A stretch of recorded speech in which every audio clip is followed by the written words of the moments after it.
बिहार चुनाव में सीट बंटवारे को लेकर बड़ी खबर आ रही है। महागठबंधन में अंतिम दौर में पहुंच चुका है सीट शेयरिंग वाला फॉर्मूला।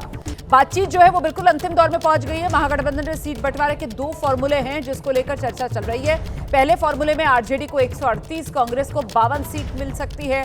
लेफ्ट को पहले फॉर्मूले के तहत 35 सीटें देने की बात है और इस फॉर्मूले के तहत वीआईपी को 15, मतलब मुकेश सहनी की पार्टी को 15 सीटें, जेएमएम को 2 सीट और आईआईपी भी महागठबंधन में शामिल हो सकती है, 1 सीट उसको भी संभव है।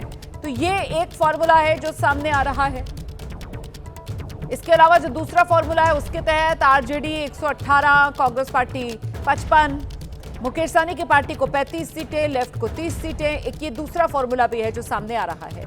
लेकिन अब जानकारी ये मिल रही है कि फॉर्मूला पर सहमति बनती हुई गठबंधन के साथियों में नजर आ रही है। अब वो कौन सा फॉर्मूला है और किस फॉर्मूले के तहत किसको कितनी सीटें मिलेंगी, मोहर किस फॉर्मूले पर लगेगी, इसी को लेकर अभी चर्चा जारी है। लेकिन ये चर्चा बिल्कुल अंतिम दौर में पहुंच चुकी है और इसको लेकर जो गठबंधन के साथी हैं महागठबंधन में, उनमें बात बनती हुई ये बड़ी खबर।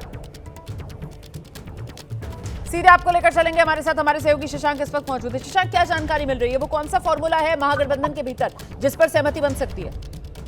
देखिए, एक तरफ एनडीए में सीट शेयरिंग को लेकर पेच फंसा हुआ है तो दूसरी तरफ महागठबंधन जो है बाजी मारता हुआ दिखाई दे रहा है। सीट शेयरिंग पर जो बातचीत है अपने अंतिम दौर में है और कल तक औपचारिक ऐलान हो सकता है। सूत्रों के हवाले से महागठबंधन में जो सीट शेयरिंग का संभावित फॉर्मूला है 2 फॉर्मूला जो है वो सामने आ रहा है। पहला ये कि आरजेडी 138, कांग्रेस 52, वामदल 35, वीआईपी 15, जेएमएम को 2 सीटें दी जा सकती हैं। आईपी गुप्ता की पार्टी भी शामिल हो सकती है महागठबंधन में, उसको 1 सीट दी जा सकती है। वहीं दूसरा फॉर्मूला यह है कि आरजेडी 130, कांग्रेस 55, वामदल 35, वीआईपी 20, जेएमएम 2 और जो आईपी गुप्ता की पार्टी है उसको 1 सीट दी जा सकती है। इसी दोनों में से किसी एक फॉर्मूले पर जो है वो मुहर लग सकती है। पशुपति पारक की जो पार्टी है वो महागठबंधन में शामिल नहीं होगी, उसको 2 से 3 सीट ऑफर की जा रही थी। इसलिए पारस जो है खुद को इस अलायंस से जो है वो दूर रखेंगे।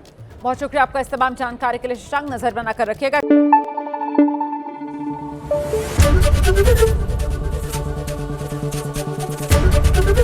एबीपी न्यूज आपको रखे आगे।